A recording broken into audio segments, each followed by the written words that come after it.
Hey everyone, welcome back to another Explainer. I am so glad you're joining us today because we've got a truly incredible survival story to unpack. We are looking at the 2026 Commonwealth Games. Now, this is a mega sporting event that, for a pretty significant chunk of time, was completely dead in the water. I mean, it had no host, zero concrete future, and was facing the very real threat of just being canceled entirely. But, like a phoenix rising from the ashes, it's been dramatically resurrected. Today we're going to look at exactly how an event of this magnitude almost collapsed, and, much more importantly, the radical, stripped-down blueprint that actually saved it. Okay, let's dive into this by looking at the staggering number that triggered this entire crisis. 6 to 7 billion Australian dollars. Yeah, that was the projected, massively inflated cost of hosting these games under the original plan. It is a number so insanely large that it brought the entire multinational sporting machine to a screeching halt.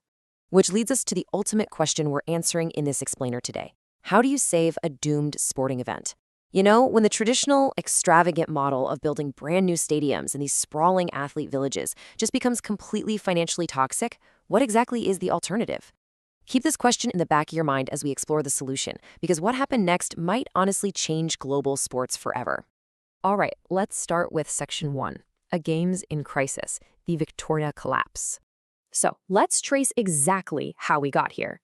Back in April 2022, the Australian state of Victoria was officially selected to host the 2026 Games. And they actually had a really unique vision. They wanted to focus on regional centers like Geelong, Ballarat, and Bendigo, rather than just keeping everything in Melbourne. But skip ahead just 15 months to July 2023, and the whole thing falls apart. Victoria abruptly cancels its plans to host. Suddenly, the Commonwealth Games were totally homeless, and sheer panic sets in as organizers scramble to find a replacement. Finally, late in 2024, the Scottish city of Glasgow officially stepped in to save the event. Now, to understand exactly why Victoria pulled the plug, we can look directly at the statement provided by the Victorian government at the time.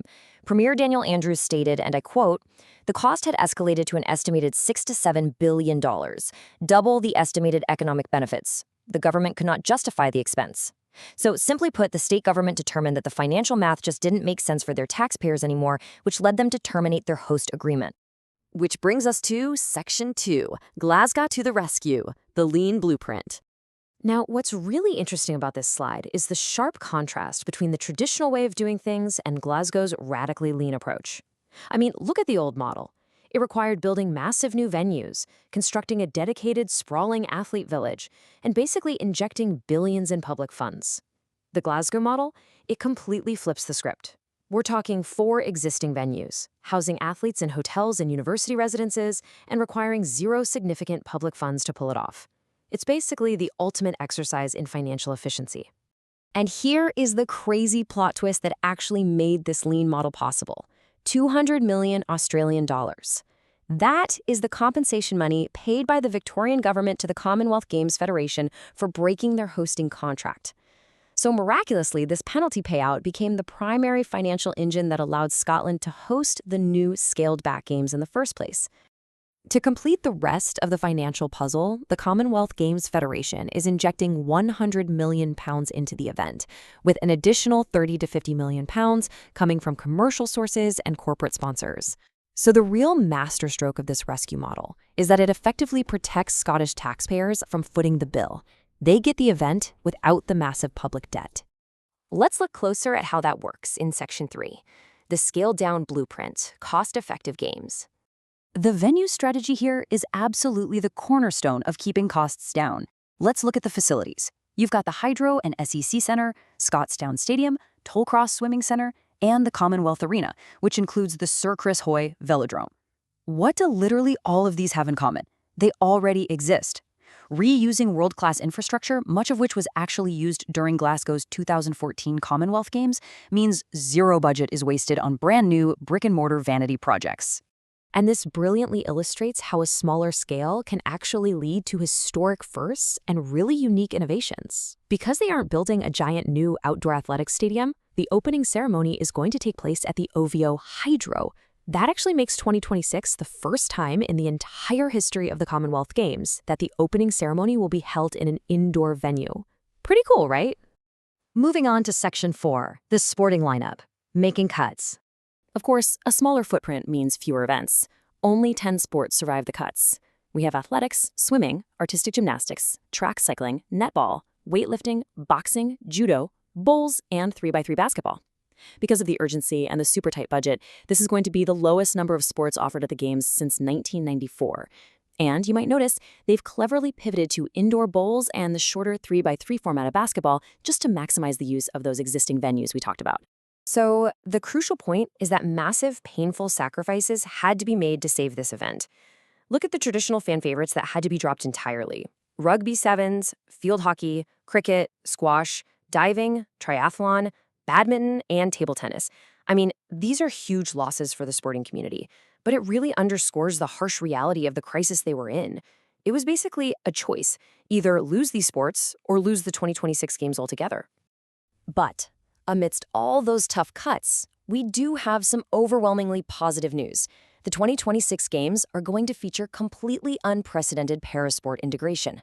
We're talking 47 finals across 6 sports, including para-athletics, para-track cycling, wheelchair 3x3 basketball, para-swimming, para-bowls, and para-powerlifting. So despite the heavily scaled-down blueprint, parasports are actually being integrated at a record-setting level, which is just fantastic to see. Let's wrap things up with Section 5, the Glaswegian flavor, local touches. Okay, first up, you have to meet the mascot, Finny the unicorn. Now, the unicorn is Scotland's national animal, but Finny is delightfully Glaswegian. She is named after the city's famous Finnieston crane, and in just a fantastic bit of local humor, she literally sports a traffic cone for a horn. For those who don't know, this is a direct nod to an iconic, ongoing Glasgow inside joke where locals constantly place a traffic cone on the head of the Duke of Wellington statue right in the city center. It's such a wonderful injection of local personality. Then we have the official tartan, which was created by the award-winning Scottish fashion designer Siobhan Mackenzie. The design itself is an absolute masterclass in symbolism. Woven into the steel gray base, which is a nod to the city's industrial heritage, are exactly 74 gray threads, representing the number of participating nations and territories. And interwoven right into that are 26 bold blue threads, paying a very direct tribute to the year 2026. And finally, even the oldest traditions are getting a smart, eco-friendly update. Instead of the traditional model where a single baton is flown endlessly around the entire globe, 2026 is going to feature a decentralized King's Baton Relay. Basically, 74 unique batons are being crafted in Glasgow and then sent to the 74 local nations, where they will actually remain for localized events. It's a simple alteration, but it massively reduces the carbon footprint and the transport disruptions of the Games, totally modernizing the whole tradition. So we've seen exactly how the bloated, multi-billion-dollar model failed and how Glasgow's ultra-lean, localized, existing infrastructure model swooped in to save the day, which really leaves us with one massive question. Is this scaled-down Glasgow model the only sustainable way forward for mega sporting events? Will the Olympics and future Commonwealth Games look at 2026 and realize the era of building massive, wildly expensive stadiums just for a 2-week event is officially over? It's a fascinating question, and honestly, only time will tell. Thank you so much for joining me for this explainer, and as always, keep learning.